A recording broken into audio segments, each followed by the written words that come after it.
Hey, what is going on, everybody? Welcome to the Super Lunch Bros podcast, episode number 49. I am Brendan. And I'm Nate.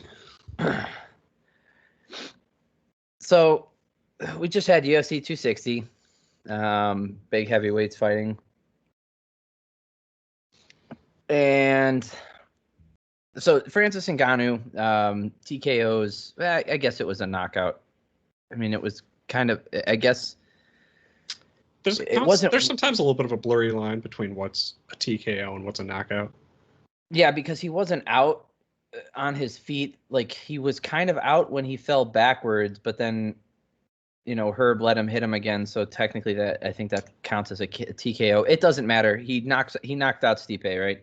Yep. Francis looked amazing in the first round. Defended the takedown attempt. Stipe looked real good. Right, I felt like Stipe could go 5 rounds. That's what I was hoping for, was a 5-round fight. But despite all those things, it looks like I was right, unfortunately. Ngannou got that one done. It's not the worst thing in the world. Ngannou's a great guy, and I believe he's going to be a great champion. I saw enough in this fight that made me realize that he has really worked on his game. So. Oh yeah. I'm looking forward to seeing him fight. We'll talk about the matchups coming up, but all right, what was your takeaway from the fight? Ngannou, he looked more patient. Like we've seen, and not that we haven't seen him be patient before, but like coming off the Rosenstruck fight, we kind of saw him just, that charge forward. And obviously, the last time he fought Stipe, he struggled with, being a little overzealous, tiring himself out, then getting taken down, and, eventually the fight was over. So I thought he approached this fight. I think he thought it was also going to be 5 rounds based on kind of the pace that he was setting on it. Like, he looked like he was really trying to conserve his cardio for the most part, keep things pretty crisp and clean, not a ton of, looping shots. Yeah, and then his takedown defense, not only looked significantly better than the first time, but I mean, he also, wasn't afraid to put a little bit of offensive wrestling on Stipe, which was, something that I don't think Stipe expected. Yeah. So one of the things that went was been going around. People have been putting up pictures of their.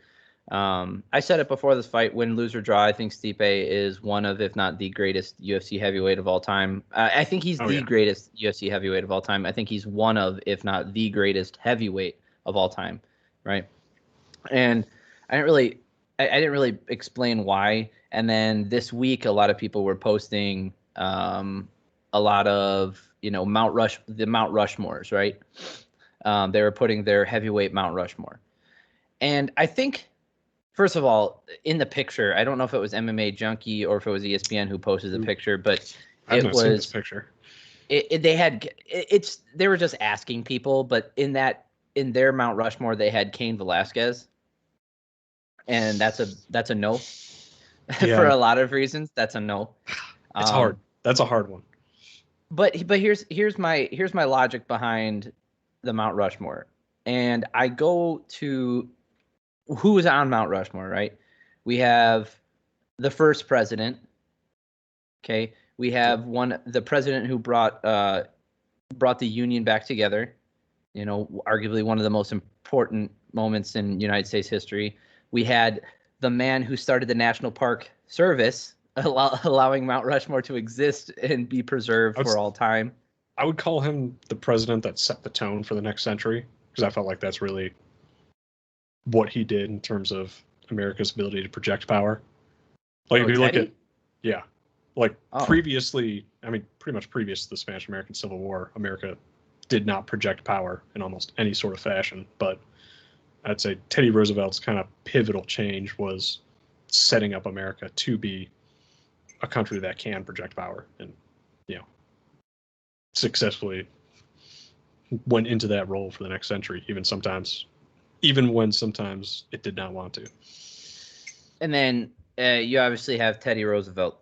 Not Teddy Roosevelt. Sorry, Thomas Jefferson, who's was very important in the early on expansion of the United States, making the U.S. Officially from one coast to the other.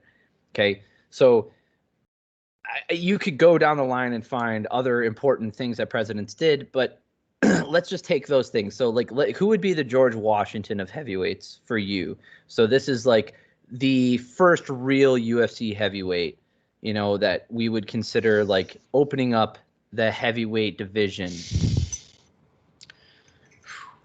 It's an interesting one because you can approach it from a couple different ways. Because I mean, yes, George Washington was the first president, but obviously, even before him, there was still the Articles of Confederation and a government that even exists in the United States. Sure. The beta version before him. So we can, you can look at some of the earlier UFC stuff, maybe as that beta version versus when do you really when do you call the UFC the UFC? I guess would be the question that influences that. So the way I looked at it is there's an argument for two different people. But I would argue that it's either Dan Severn or Mark Coleman, right? Mm-hmm. And for me, it's kind of Mark Coleman, and that's because he beat Dan Severn, first of all, and he kind of was the originator of ground and pound, right? The first really big forward pressuring wrestler to be successful in the UFC and as a heavyweight. And he really opened up what I would consider semi-modern era style of fighting. Like, he didn't have like the expansive submission game or great striking to complement his wrestling ability. But if you took someone with his skill set today and a modern nutrition plan and a modern cardio plan for today's MMA, I think he would still be successful. Yeah. That's how I would look at it, especially at heavyweight. So Mark Coleman is on, he's on the Mount Rushmore for me, right? And then you go with second. So Thomas Jefferson, that's the expansion. All right. I've got your Thomas Jefferson. Okay. Randy Couture. That's it. That's the one. Yeah. So Randy Couture for me he wasn't the crossover star necessarily, but he kind of bridged the two eras, right? Mm-hmm. And I know that's a stretch, going from coast to coast, bridging the two eras, and it's just very poetic how that all works out. And he was also the first heavyweight to come back and retake the belt after a loss. Initially after a contract dispute when he lost the belt, and then even so after a loss of the belt, he'd come back and win it again. Yes, and he had a very, and it's not just what they little bits in their career or one fight. It's the body of their career and what he represented. Mm-hmm. He was captain. They called him Captain America. This guy was, he's an Army veteran with an outstanding Greco-Roman. I think he was an Olympic qualifier. I don't know if he actually competed in the Olympics in Greco-Roman. He's just an All-American. And outside of the UFC, and he competed in Pancrase, and he didn't compete in Pride. This wasn't Strikeforce either. Nah, it doesn't matter. Anyway, but he's my Thomas Jefferson. Okay. So then we've got our Abraham Lincoln. Who's Abraham? This was the hardest one for me. Let me think about this one.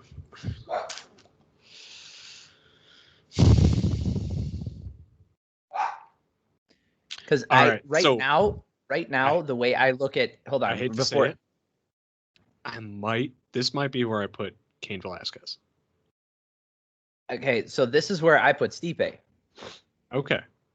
Because he's the most successful UFC heavyweight of all time. And if we look at the most important thing that's happened in United States history, I understand that, everything's important, because without the things that happened in the past, you can't have the next thing, right? But if we look at the most important defining feature of the United States, of the people who are on Mount Rushmore, because I think, going into World War II, World War I, there was a lot of important things that happened there that turned us into what we are now. But I think that's Abraham Lincoln being the most successful president of the four, right? I would say he's the most successful at what he did. He had one thing that he wanted to do, and he did it. He put the Union back together. And I think Stipe is the Abraham Lincoln of the UFC, in that he was the most successful. He defended the belt the most times, right? He came back and won it again after losing it. He has an incredible record of beating outstanding opponents in their primes. After their primes, he defeated a varying type of all their opponents, like over multiple, like not multiple decades, but I would say multiple eras of fighters, right? Like we had the modern era in Ngannou, and he beat him, and we had like the previous guard in Junior Dos Santos and those kinds of people, and I would argue that he beat him twice. But I would say I'm going to agree with you on this. In pure domination, no one ever dominated in the heavyweight division the way that Stipe did. Yeah. Like, no one even really comes close to his resume of domination of the heavyweight division. Yeah. So that one was the hardest one for me, because like I knew I wanted Stipe on there, but I didn't know if he represented. And then like Teddy Roosevelt being the guy who opened up, I would say, the modern era of America. So who's the modern era champion of the UFC? All right, I'm going to make an argument here. And this is where I'm going to put Cain Velasquez in there.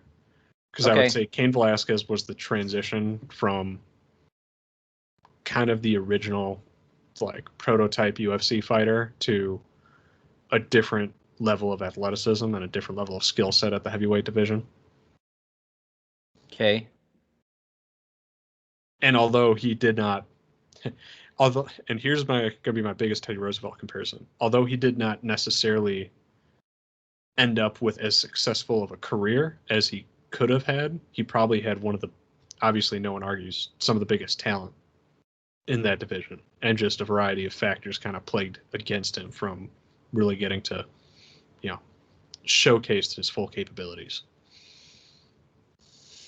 So this is the one where there were three people bouncing around in my head. One of them was Cain Velasquez. I just didn't think he had enough effect on the division. This is kind of almost where I wanted to put Randy Couture, because he did transition into the modern era. Mm-hmm. This was hard for me. I wanted to put Brock Lesnar in here. And it's not, it's because of what he brought to the UFC, and he made it. And that's who I'm putting there. And it's sticking to like the formula that I've created, right? I don't think Brock Lesnar was a better fighter than Cain Velasquez in their primes. I think it would have been competitive, right? But because they never fought in both their primes. This was after Brock Lesnar had diverticulitis and had a foot of his intestine removed, and he was never a really he was very durable, but he was never very interested in getting punched in the face.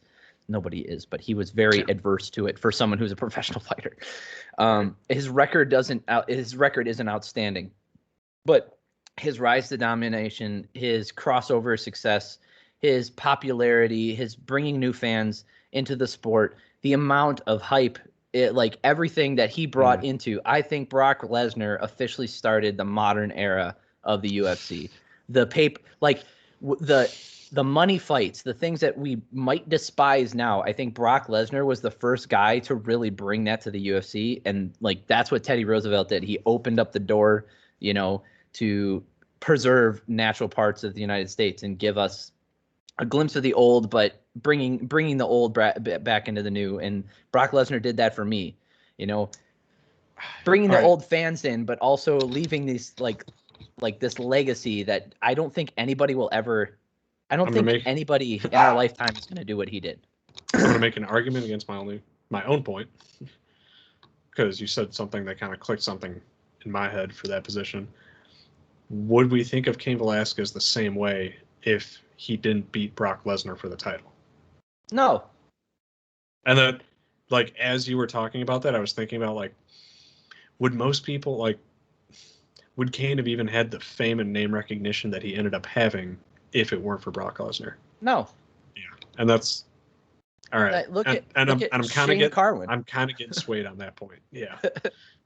And that's like, and I know anybody listening to this, I understand if like you just threw your arms up when I suggested that, saying like, oh, how could you put Brock Lesnar? Mount Rushmore is not the 4 best heavyweights of all time. Okay. Like Mount Rushmore is not the 4 best presidents definitively. Like, I'm sure that you could put together a list of the most impressive presidencies based off of the amount of people that amount of money that they put towards the economy, the amount of people that they saved, blah, blah, blah, blah, blah, the amount of technical innovations during their presidency. If we're going off pure success, like, probably a different Roosevelt would be up there. Like, yes, FDR, only one president won 4 terms. Yeah. So there's a good reason why I put Brock Lesnar up there, and it's not because he was the best heavyweight of all time. It's what he did for the sport. He created what I consider the modern UFC. You know, it's always been prize fighting. It's always been about money fights. That's always been what the UFC is about. It's what they want. You know, they want people watching. Brock Lesnar brought in a new audience, and he did something. He brought legitimacy to a sport in like professional wrestling that nobody thought or ever gave beforehand, right? Everybody kind of discounted professional wrestling as like, oh, it's just acting, because it is, right? But there's amount of an athleticism that goes into that. There's amount of durability, and like gravity isn't fake. Like, you can't fake gravity. So when you jump 10 feet in the air off of the top rope and you land on something, I don't care. That's going to create an impact on your body, right? It takes a lot to do those things. And on top of that, he was a two-time NCAA champion in wrestling. So he brought a legitimacy to a sport that didn't honestly deserve it or need it. And on top of that, he brought all those fans who were like, oh, you know, I just want to see people do high wire acts and stuff into like a legitimate combat sport. And he did so much. He did so much for the modern era of MMA. And I know then, you know, you had Ronda Rousey after him, and then Conor McGregor, and then I'm sure we're going to have like another star that comes in and changes things. But Brock Lesnar really did that the first time. He took what I would consider as like the second or third wave of MMA fans, which I was, you know, included in. I just past the Ultimate Fighter, and you know, when Randy Couture came back against Tim Sylvia, that era, right? 2005, 6, and 7. The blockbuster tape era is what I like to call it. Basically, it was right. It was if your right introduction after to that. UFC was getting UFCs off a blockbuster rack, like that, that is its own era. So I came after that because, or maybe during, I guess you can say, because I came in. My friend, like Hassam, the guy who listens to this, he introduced me to the UFC. He was like, "Hey, we're going to go watch these fights. Do you want to come with?" I'm like, "What's that?" And we watched, and I remember the very first fight we watched was Tim Sylvia versus Randy Couture. So that was like when I was brought into the sport, and then Brock Lesnar came in, you know, a couple years after that, and Brock Lesnar did beat Randy Couture. You know, he beat Randy Couture, he beat Frank Mir, he beat Shane Carwin.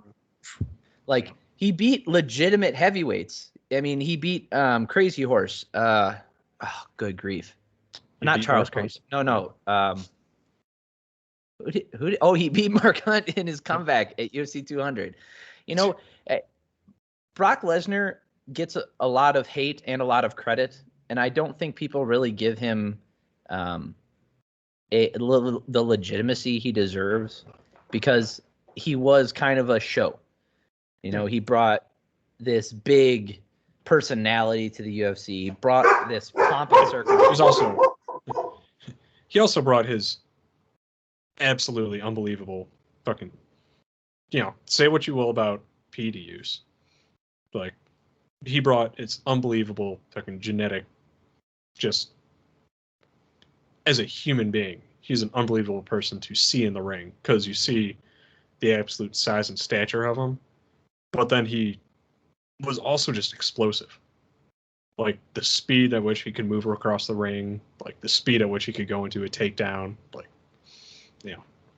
yeah. Obviously not the best boxing in the world or not the best hands in the world, but he was enormously explosive and had, absolute crazy size to back it up. Yeah, he was also, and it wasn't like anything anyone had ever seen. He had, like, I think you said it, the athleticism. Watching him run across, oh my goodness! Now it's just driving me. It's going to drive me nuts. And there's a couple fights where how he would move into a takedown, the way he could just spear that enormous body into people. He had to cut down to make 265. Yep. The guy was just a solid block of muscle. And I don't want to hear about PEDs because we all know that's garbage. Everybody was on them. I don't want to hear it. And that's also it was going to be one of my retorts to the PEDs. Like, yeah, he was on PEDs. Probably most people don't realize that so were most of his opponents. They just didn't have his genetics. You think Randy Couture wasn't on TRT? The dude was 50 years old, beating up 20-year-olds. Like, of course he's on stuff. And I don't begrudge them. Yeah. We've talked about this, ad nauseum. Did I ever tell you that? Keith Haring. Did I ever tell you that I went to infantry school with Brock Lesnar's nephew? No. Yeah. So he joined the Marines. A monster? Largest person I'd ever seen in the military. Fresh out of high school. Just enormous. And it was when Brock Lesnar was getting his intestinal surgery. So it was when he was inactive. But yeah. Oh. But yeah, I only remember that because he had all the pictures from Thanksgiving back at his family's place, and obviously everyone wanted to see because at that time Brock Lesnar was still one of the biggest stars in the UFC, even his hiatus. And yeah, that entire family is just the biggest people you've ever seen in your life. Okay, so enough with the history lesson. All right. I think we need to talk a little bit about Francis Ngannou some more because I think veered away. Stipe is great, and I believe that he does belong on the Mount Rushmore right now. But I agree. But if Francis Ngannou rolls off another 2 wins here, and if one of them includes his possible opponent, which is John Jones, I think that he will he'll surpass every other UFC heavyweight in just the scope of work that he's managed to put in. He has beat every person he has ever fought in the UFC except for Derek Lewis, right? And he beat Cain Velasquez. That might get run back too. So I don't think that's going to be next, but we'll see. It won't be next, but I have a weird feeling that that's going to get run back.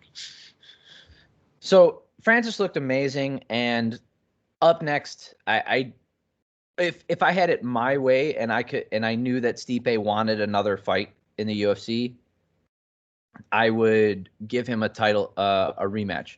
But they didn't do it when it was versus DC, and I don't think they're going to do it now, especially with John Jones waiting there, because that was part of the problem when DC was the champ. Brock Lesnar, who we just talked about, was talking about coming back.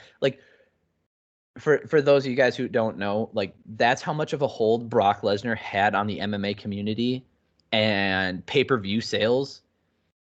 4 years after his return to the UFC for one fight in which he popped positive for everything on the shelf. Actually, it's not true. It was just a bunch of estrogen blockers. But anyway, after he popped positive for that and had a no contest at UFC 200, there was a holdup on the heavyweight division because he came in and pushed Daniel Cormier and wanted to fight him, and everybody else was put on pause, including Stipe Miocic. One of the other people, which also lends credence to Brock Lesnar's Mount Rushmore argument. Yes, Brock Lesnar will never come off of the Mount Rushmore. That's the thing is you can stop the entire train. Yeah. If Brock Lesnar today walked into that octagon again and said, I want to fight Francis, you're telling me you wouldn't be interested? I would. I want to see that. That's how much, he just has a mystique about him. Like Wow. Francis has never fought anybody his own size who could wrestle, and despite like Kane's wrestling and all that other stuff, but he fought fragile Kane. And And Brock Lesnar has never fought anyone with the power that wrong, Francis Shane got. Carwin. I don't know. I would argue that Shane Carwin had as much power. He just didn't swing the way Francis does. Like Shane Carwin hit as hard as anybody else ever in the UFC, and he threw like short punches. All right. I'll give you that on power, but stand-up skill level, I've got to. Yeah, Francis gotten a lot better. Yeah, so Yeah. probably not. I mean, he did fight Alistair Overeem and got kneed in his gut. That's true. It did not go well. Anyway, so looking at what's possible coming up next at heavyweight, we have just to go over the rankings just real quick. I know we've touched on them for a few weeks now. Francis is now the champion. Stipe is probably going to drop down to number 1 or number 2. Curtis Blades is currently at 3. He did not drop that far, which is good. Cyril Gane, just coming off that big win. Not necessarily an impressive performance, but he beat Rosenstruck in a 5-round decision. We've got Alexander Volkov coming off a win. Abdurakhimov, Walt Harris. Now we go too far down the list. So John Jones he supersedes anybody on this list. Yep. But the next logical fight, if John Jones doesn't get the fight and Stipe doesn't get the fight, which I think Stipe wouldn't get the fight anyway, I think the next logical fight would be Derek Lewis. Right? Unfortunately. No offense to Derek Lewis. Like it's not exactly the fight that I want to see run back out of all the fights. Yeah, I don't think it's going to be the same. Yeah. I doubt that it'll be the same, but Derek has earned it, so let's give it to him. If not, and let's say John Jones steps in, I think Derek Lewis versus Cyril Gane is a good fight. Well, that leaves Volkov and Blades, and they've already fought. Blades and Rosenstruck maybe. Anywho, what about? I'm trying to think. Blades versus Stipe.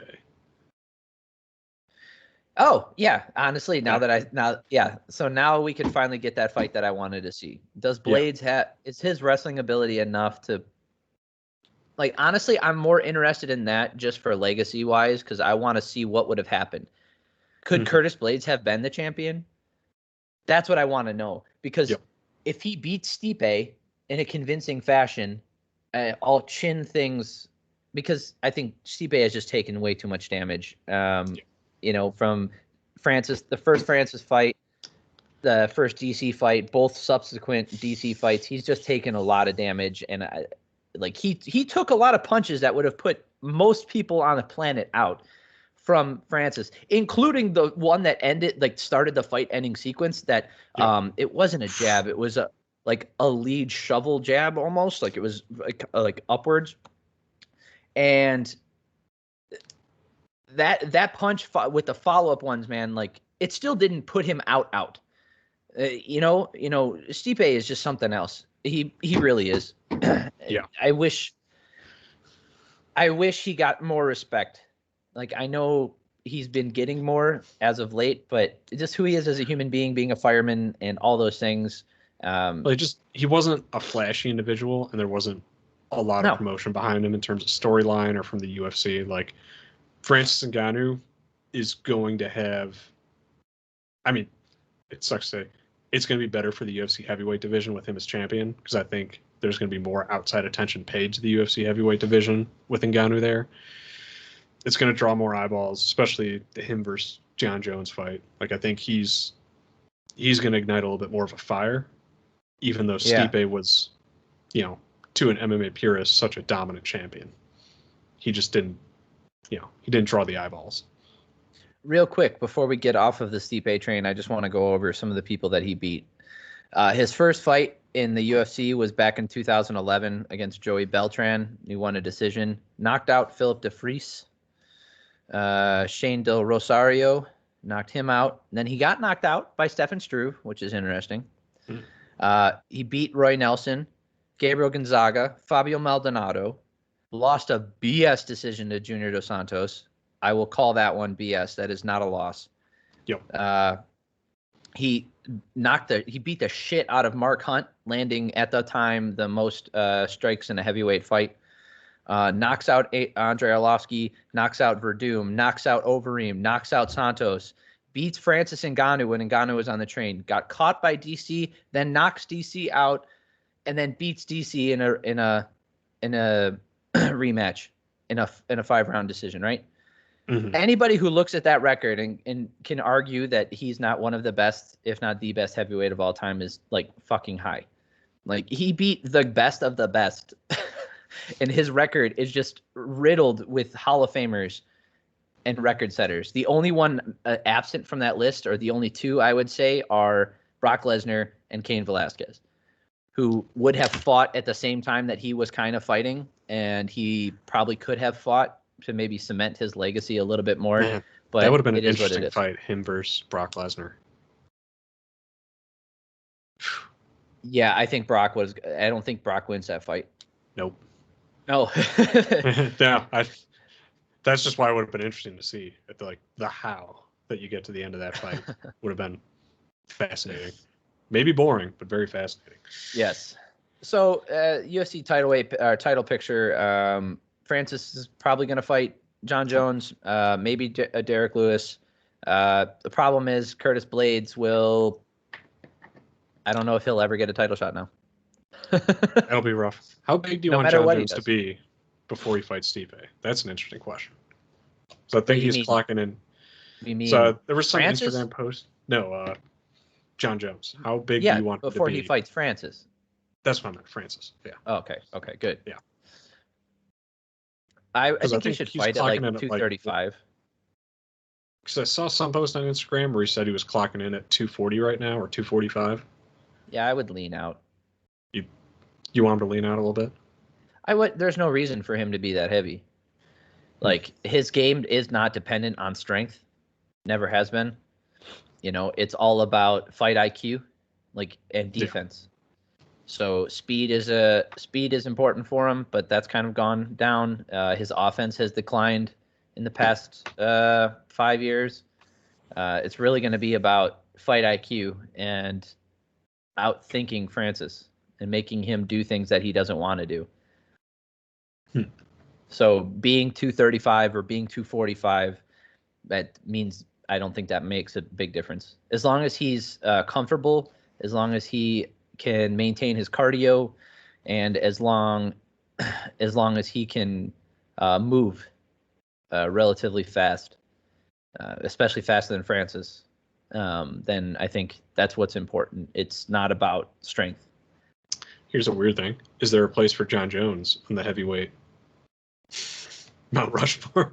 No, unless he does this. Unless he beats Francis and then cleans house. If he beats Francis, then beats Curtis Blades, let's say, Stipe gets in the mix again, and then he beats Volkov. If he beats Stipe, for sure. But let's say he beats Francis and then beats like a Derek Lewis and a Curtis Blades. Is that enough? No. Not for a heavyweight, because he doesn't that's 3 wins. That doesn't mean that's not enough. I mean, 2 title defenses is a lot in heavyweight. I understand, but he hasn't made a career in heavyweight. Like, he didn't fight the best heavyweights of his era. He would have fought one of the best, being Francis, and then if he fights Derek Lewis, you have like the knockout artist who that's all he does. Theoretically, if he beats Francis and is happy up there, heavyweights tend to have a little bit longer career span, so he could hang out at heavyweight for 5 more years if he really wanted to, based on his age. Listen, you're not gonna hear me argue against his greatness at the heavyweight division if he can rattle off 5 or 6 wins as a heavyweight, even if they're not for the title. Like, let's say he beats Francis and then loses the title, and then gets 2 wins at heavyweight, and then gets back at the title and wins it back. Like, let's say that crazy scenario plays out, and then he gets 2 title defenses or something like that. I mean, he has a place up there as one of the greatest heavyweights of all time. It's just, it's hard to argue for that stuff when he didn't spend his whole career there fighting heavyweights, whereas all these other guys did. Like, he was fighting light heavyweights, and as a light heavyweight, he is one of the greatest, if not the greatest of all time. It would be interesting to see him on both Mount Rushmores. I don't know. I was just thinking about that. Then it's just an undeniable GOAT argument. Like, all right. He's the greatest of two divisions. Yeah. All right. Some other interesting fights on this main card. Tyron Woodley, looking like old Tyron Woodley. And now we know why he doesn't fight like that anymore. Because, I mean, he cracked Vicente real good. And I heard from the post-fight press conference, essentially, Vicente said, Tyron, like, he thought he landed some good shots and felt like he couldn't get past Tyron's chin. At least from his own analysis, he was like, I started to try and go for, takedown and submission because I wasn't feeling like my strikes were having any effect. I mean, Tyron Woodley looked better than he has in the past. I would say his past 5 or 6 fights, like his 2 stinkers against Wonder Boy. His Till fight was good, but that's because he caught him early. Fighting the Robbie Lawler was before those, so that doesn't matter. Oh, Damian Maia, stinker. And then he lost the title to Usman. Yes, remember? He fought Burns. Burns blew his doors off, and then he fought Colby Covington, who blew his doors off. He has looked very tentative, and it reminded me of the guy who fought Roy McDonald. This is back before this is before he fought Robbie Lawler. Yes, way before he fought Robbie Lawler. He fought Roy McDonald, and Rory tuned him up, just did whatever he wanted to him. And that's who Tyron Woodley. It's so crazy because I want to say that's who he was, but he's a very cerebral fighter, and he's very athletic, and he's super fast. He hits hard, and he's a great wrestler. It just seems like, and now watching this fight, how it played out, and where he essentially I think he could have been TKO'd, but the submission was there, so he went for it. Where he got caught a couple times and he was just wobbly on the feet. I think that's why Tyron hasn't done that, because he knows that if he gets cracked, he's out.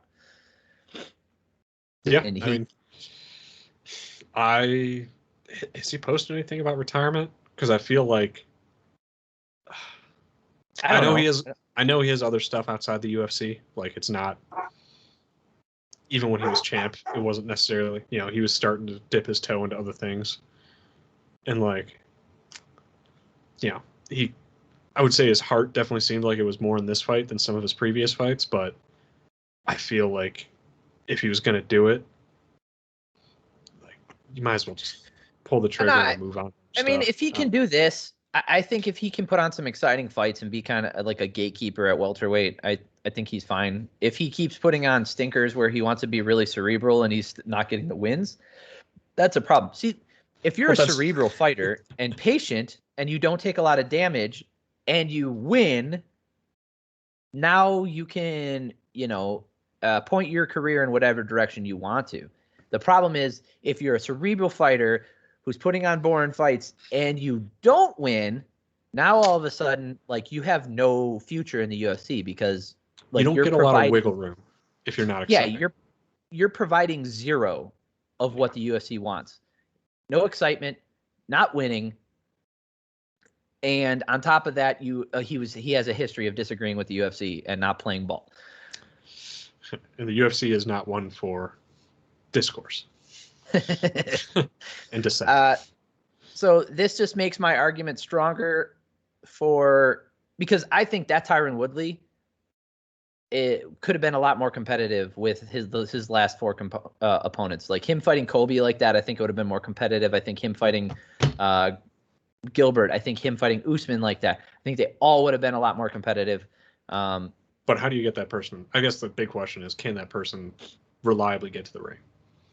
No, I have no idea. What I'm saying is Vicente just beat a Tyron Woodley who looked great. Which says a lot about Vicente. Exactly. And now Stephen Thompson blew the doors off of Luque. So this makes my argument for Stephen Thompson should be fighting for the title and not goddamn. I wholeheartedly agree. Oh my God. It's just a shit show at welterweight. But yeah, I think Tyron Woodley has a future if he wants to fight like this and he can he can find the happy medium. I think he can still do really well. But he's not getting any younger, and he has interests outside of the UFC. He has interests with announcing and broadcasting and stuff. So I wouldn't mind if he retired. But I think he looked really good. Yeah. And it's probably hard to go out on a loss if he felt good. 4 losses. I know. He has lost every single round he has fought in for the past year and a half or 2 years, however long it's been, and maybe even longer. For someone he that hasn't won a round. That's got to be psychologically hard to go out on. Let's see. He lost 5 rounds in a row to Usman, 5 rounds to Burns, 4 rounds to Kobe before getting finished, and now 1 round.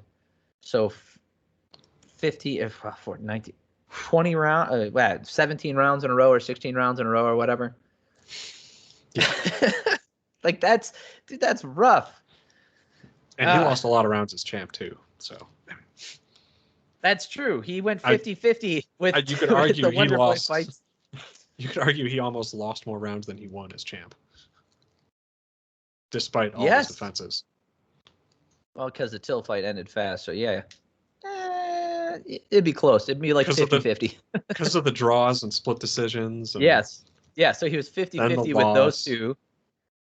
1 win. How did that? He won 5 against Damian Maia. I would say he's probably 50-50 because he lost all 5 to Usman, probably won all 5 or 4 against Maia. It was only 1 round with Till, so he won that one, obviously. And then he was 50-50 in both Stephen Thompson fights, I would argue. But he came out 1 ahead, so he's probably like 1 round up. He's won as champion. He has won one net round. In terms of net rounds won, he's at 1 as champion. And like, I'm not shitting on him because I used to because I hated his attitude, but it's weird to think that a champion won 1 more round than he lost in a 3 title defense reign. And I mean, like, that also says a lot about him for how cerebral he was. Like it. Yeah, he did enough to win. Yeah. Can't argue with success. All right. We had a fun fight at bantamweight. So Thomas Almeida has been looking good as of late, and Sean O'Malley coming off of his loss / he didn't lose / that's not my first loss. I'm still undefeated. I don't know. He's being a real bitch about it. You do what you got to do to get over your losses, but Sean O'Malley looked great. Okay. All his antics outside of the octagon, which I don't think are that bad. I just think he came across as like really negative. He knows the formula. Yeah. And he looks there's a formula. He's trying to feed into it. He knows how to get eyes on his fights. Like, you can love it or hate it. There's the reasoning behind it.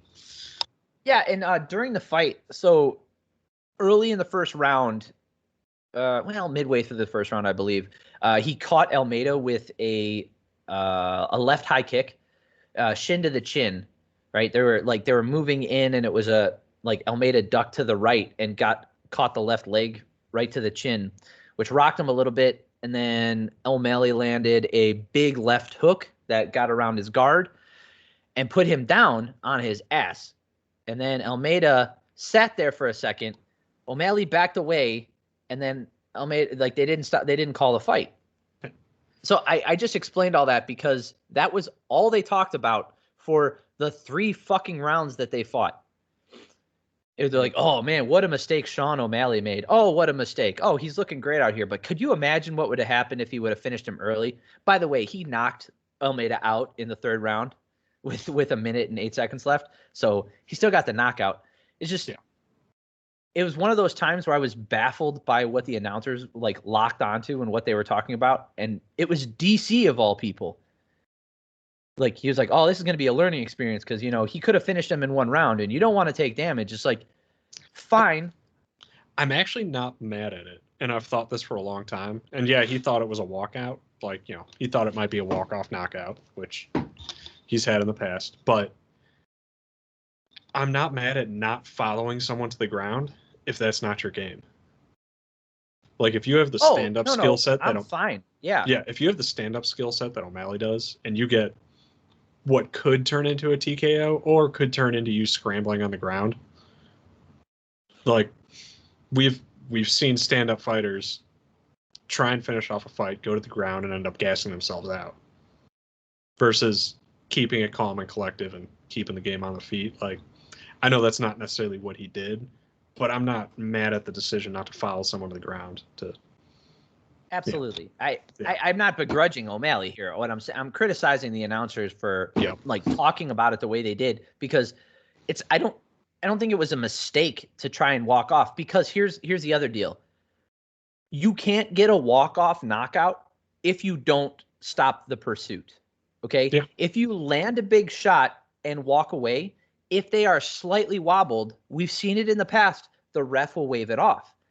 Now, that's a little bit of playing the game and trying. It's not luck. It's not luck, I would say. It's there's a psychological aspect to it. The ref thinks, oh, shoot, maybe I should stop it. Like, it is playing into the ref's psychology a little bit.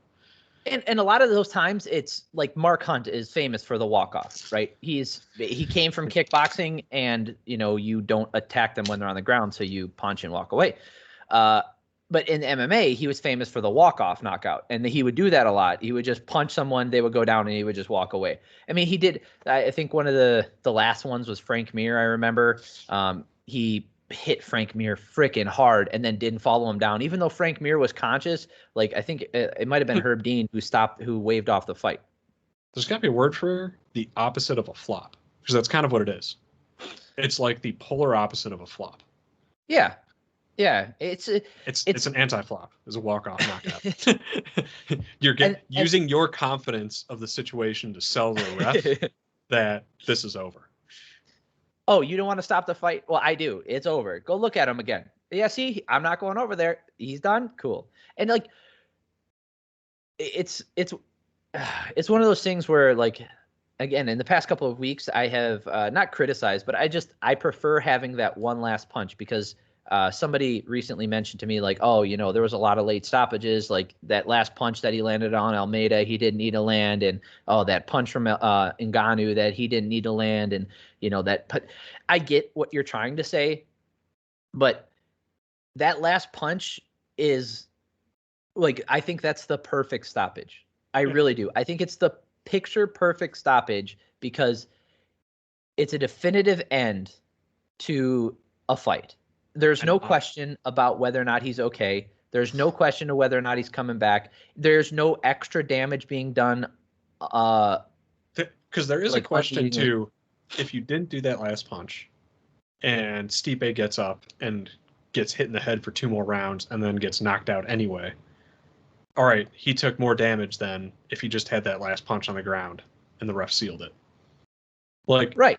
In this, like, for this situation, if Sean had gone to the ground and gotten extra punches in, and say it was a late stoppage in that first round, that late stoppage still would have been less damage than all the shots that, Sente took after that.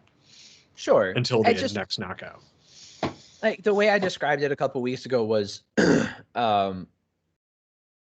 people act like there's, like, oh, it's so hard to have a good stoppage. Like, oh, either it's always too late or it's always too early. Like, I don't think so, and I think this weekend proves it.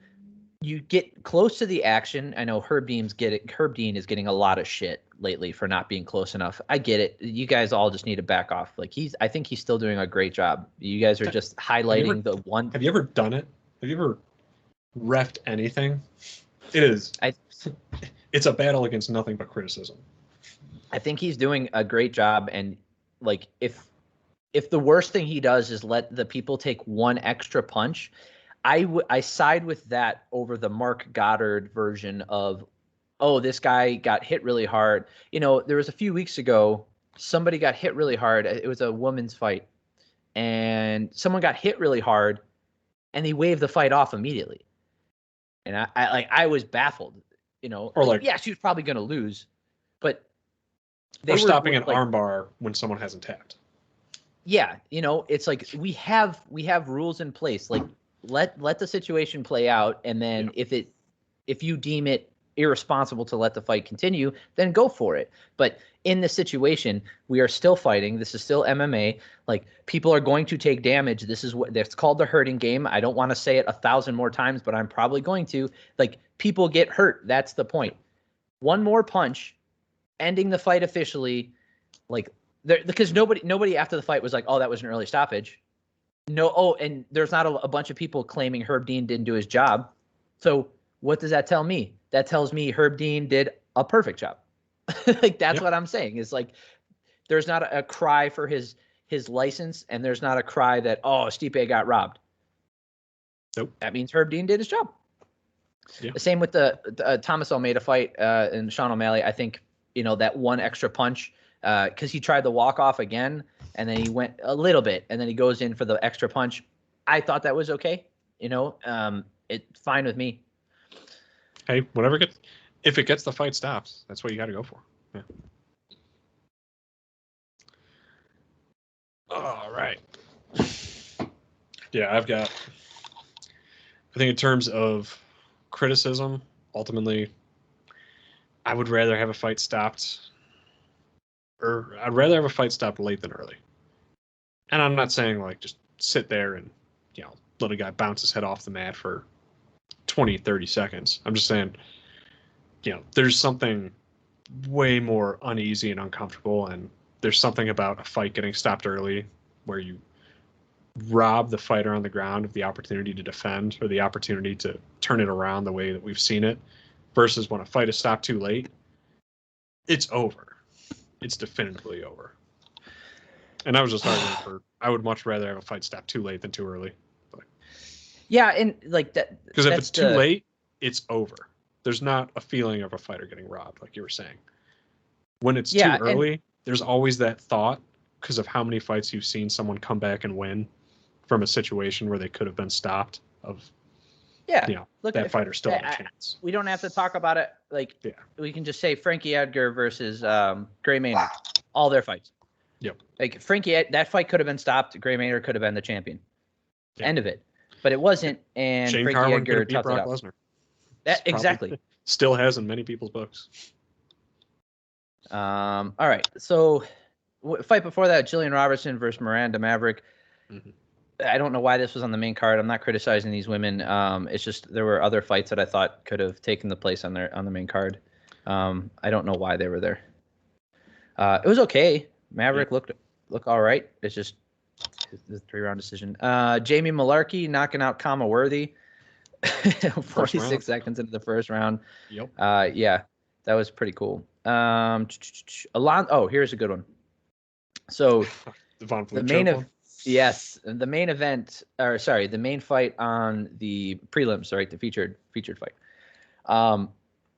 Alonzo Menafield gets a Von Flue against Fabio Charant, right?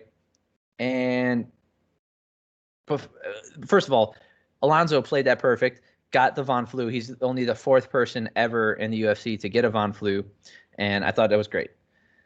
So this is the one thing that people keep throwing around, because who's the most famous person recently who does the Von Flue and has landed, I think, 3 times in the UFC? OSP. Mm. Right? And they're like, there's been people jokingly call it the Von Preux because of Ovince St. Preux, right? Or they'll call, in this fight, during the fight, Joe said, "Oh, they should really call this the OSP." And it made me think of something. We don't call things the name of them just because someone does them a lot. The first person who does it gets to call it what it is. Like, that's the name of it. Yeah. The development. We're not going to change the name of the Kimura. Yeah. Like, Kimura was a guy. Yeah. And we're not going to change the name of a Kimura just because Jacare does it more. And people saw it. So, like, the Ezekiel choke, should we call that the oh my god. Oh my goodness. What is his name? It starts with an O. Anyway, the point is, there's a lot of people who who do a lot of these strikes, and we don't just change the name of them. Is that who you're thinking of? Yes. Oleanic. Yep. We don't change the names of these strikes, submissions, or finishing sequences because someone does them a lot. So that kind of made me think about that. Jared Gordon losing to Abu Bakr Nurmagomedov, which is, I think it's Khabib's cousin. Yes. I heard in one of the broadcasts or one of the pressers after the fact that he's related to Khabib. I don't know if it's first cousin, but he has the same last name, and he's from Dagestan, so they are related. Let's see, light heavyweight, we had Modestas Bukauskas versus Mikhail Oleksiejczuk. That's how you pronounce it. I couldn't pronounce it beforehand because I never heard it out loud, but Oleksiejczuk. There was a little bit of controversy on this one because Bukauskas did land bigger shots and seemed to win the first and second round. But this is one of those fights where Michael was forward pressure the entire time. And then Joe, after the fight, said, that's what made the difference. And we've talked about this before. Forward pressure means nothing if you are outstruck. If you don't do as much damage as your opponent, it doesn't matter how much forward pressure you have. That's a deciding factor that comes later down the line. Octagon control and positional dominance comes after damage. It should. Right? Well, I mean, in the rules, that's how it's supposed to be scored. It goes damage. Granted, we've seen judges do some wild shit, so who knows what's going on in their head. I don't think this was a robbery. I thought the first round was relatively close. It wasn't that. I don't think this was a robbery. I think it was a close fight. It's just, I hate when announcers, like Joe is especially guilty of this because he doesn't even officially know the rule book. He talked about this recently on his podcast. Like, he doesn't officially know the rules in certain situations because he was like, oh, it used to be that you needed both hands down. No, he was confused about the down rule, and I'm not begrudging him because he doesn't keep up to date on every little nuanced thing that happens in MMA. It's just when he starts talking, you can tell that he's out of the loop and a little, I would say, removed from like current MMA and especially UFC regulations and, or I would argue, reality. Where I still love him as a color guy. I still love him as an announcer. I still think he's great. I think he brings a lot of excitement, and he called the Alonzo Menafield Von Flue choke as it was happening. He was like, "Oh, the Von Flue's there. He's going to get the Von Flue." He describes the technical aspect of it. I still think he's great. It's just you really hear where he's not up to par with some of the other announcers when he says shit like this, and he's like, "Oh, the forward pressure is really what made the difference in that." And it's a hard one too, because he's also talked personally about how he tries to avoid or hates kind of personally scoring he can't score a fight when he's announcing. There's too much there where he can't pay attention to. So I know. So, but sometimes how much is that him and how much is what's in his earpiece and kind of what ends up coming through his mouth. But, yeah, that's true. It's hard to know what the. Yeah. I'm not mad at him or anything like that. I don't like it when it's the same thing. There's like little catchphrases and like little words that set me off. And one of them is, you got to beat the champ to be the champ. That pisses me off so much. That's why it triggered me. It triggered something in my mind, not triggered me. It's because if you were to look at the total strikes, you would see that he won the fight. No, stop. Just because you outstrike someone doesn't mean you win the fight. Yeah. If I land 100 strikes in the first round and nothing in the next two, and he lands 4 strikes in each of those, I am ahead by 92 strikes. It doesn't mean anything. The current rule set shows that a strike thrown in the first second versus the last second are equal. Yep. Right? Of every round. If I throw a strike in the first second, you throw it in the last second, they should be equal. right? A takedown in the first second versus the last second should be equal. Who is on top at the end of the fight or at the end of the round does not Means dictate nothing. control. Yeah. No, it means nothing because, and that argument that, again, Rogan likes to make that argument like, oh, we all know that like if you had to get pulled off the guy in the street fight or in the schoolyard, like that's who really won the fight. But they didn't. But they don't break for rounds in a schoolyard. Exactly. Like it's a weird. I don't like that argument either because it's like, okay, that's either in the third or the fifth round you're talking about. Well, in a schoolyard fight, they don't break, so we don't actually like. It's not a good comparison. It means nothing because there's no resets, there's no breaks. It's right. Not like we've talked about this before. Yeah. Because if you were to change the rules of MMA in any sort of way, like change the rules and regulations, easy one here, allowing knees to a grounded opponent, all right, knees to the head of a grounded opponent, what would we see more of? Attempts at those things, obviously, and how to defend them and not stalling in that position. So you are no longer safe on your hands and knees when your opponent is in front of you. So you would no longer sit in that position because you're not safe there, right? We would see an adaptation to a different style of MMA in the UFC. We saw it immediately after the rule changes, right? When the downed opponent rule changed. It used to be that if any part of your body other than your feet touched the ground, like your fingertips, literally anything, if anything else was on the ground, you're a grounded opponent and you can't be kneed or kicked in the head. Okay. And then they changed it to where like, oh, if the palms of your hand, right, or the knuckles. So your knuckles or the palms of your hand of both hands is on the ground, then you are a grounded opponent. Or if like a knee, right? A knee anytime is always grounded. We should do an episode where we just talk about rule changes that we want to do. So like I've got the gears turning in my head of like, yeah, that's a great idea. What else would I want to allow, and kind of what would actually be the adaptation, evolution of the game to kind of keep it dynamic and fix? Yeah, like we talked about. Ultimately, those types of things, things, those types of things would just get rid of a lot of the resting positions that people have come to rely on. Yeah, and we're going to find different ones, or they won't sit in that position. I don't think it's going to drastically change how MMA works, because if you go back and watch Pride fights, like, yes, there were foot stomps and soccer kicks to the heads, but those were usually fight-ending sequences anyway. Like, that person was already rocked, or they were, you can have like knees to a grounded opponent's head and not have foot stomping of the face and soccer kicking. Sure. Like, yeah.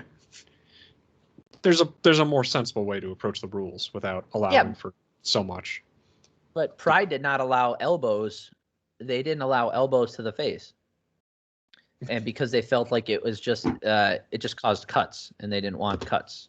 Which actually it's kind of true. Yeah, that's hard to argue with. All right. Very few elbows have stopped a fight from a knockout versus a cut. There have been a few, but yes, I agree. There's been a few. There's been a lot of cuts.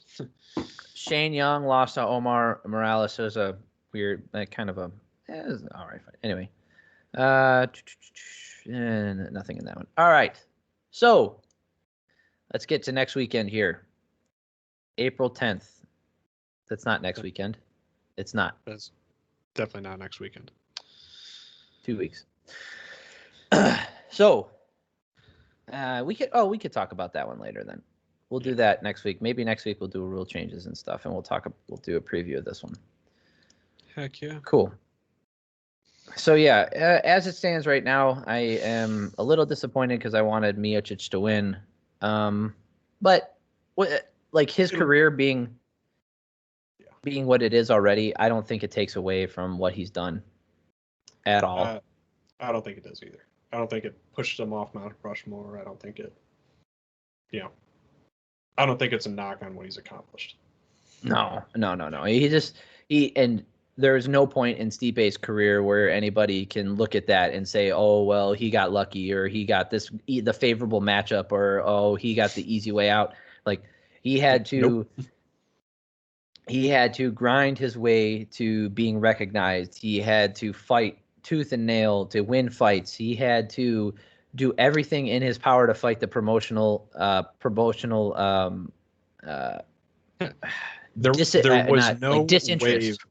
no wave that pushed him to the top. No, he did everything himself. It was something incredible to watch, because they, like, you can see it when the promotion really pushes people into position, and when they succeed or don't. They obviously pushed Brock Lesnar, they pushed Conor McGregor, they pushed Francis early on. I mean, they pushed Paige Van Zant, they pushed Sage Northcutt. They've done it with a lot of different fighters throughout their history, and some of them work out and some of them don't. It's just, you get these guys who are just workhorses, who do everything by the book, do everything they're supposed to do, and it works out for them, and they don't play a character. They don't play to like someone else's strengths. They do what they need to do to get the job done, and that's Stipe all the way. Like, the guy is incredible, and I think him losing to Francis is pretty also kind of fitting and poetic, because he's losing to another genuine individual, a really good guy, down to earth, who I think is going to represent the UFC as a heavyweight champion very well. It is going to be enormously difficult, and it's possible that it never happens that someone replaces what Stipe has accomplished in the heavyweight division. Time will tell, but it's very possible that we sit here a decade down the road and no one's done the title defenses, gotten back to the belt, that no one's actually put together the type of career that he put together. So, I mean, the dude is 20. He's 20-4. Yeah. He's been fighting since 2010? Yeah. For all the amazing champs that came before him, no one comes close to what he accomplished as champ. Yeah, and we've already talked about it. I argue that one of those losses was not a loss. Yeah. So he should be 21-3. And he should have beat JDS twice. And that was on Fox. That was before the anti-doping stuff. So that's hard to remember. That's juiced up JDS. Maybe, I don't know. Yeah. All right. All right. Thanks everybody for making it this far. As always, like and subscribe down below. Do those things. Thank Comments, you so let much. us know what you think. Yep. If you disagreed with us, if you have any other takes, if there's any rules that you would like to see change in the UFC, go and comment on those. Oh, we'll yeah. as they come up. Yeah, because we'll do that next week. So make sure you if you want to see a rule change, please comment and let us know. You can comment here. You can email me at superlunchbros@gmail.com. Just let us know what you can just text Brendan, since you might be the only person that sees this. Sam, when you come over this week, we can talk about it and give me ideas. All right. Yep, I'm all good. You good? Oh, yeah, I'm good. All right, cool. All right. I hope everybody has an amazing day. Thank you all so much. Yeah, take care.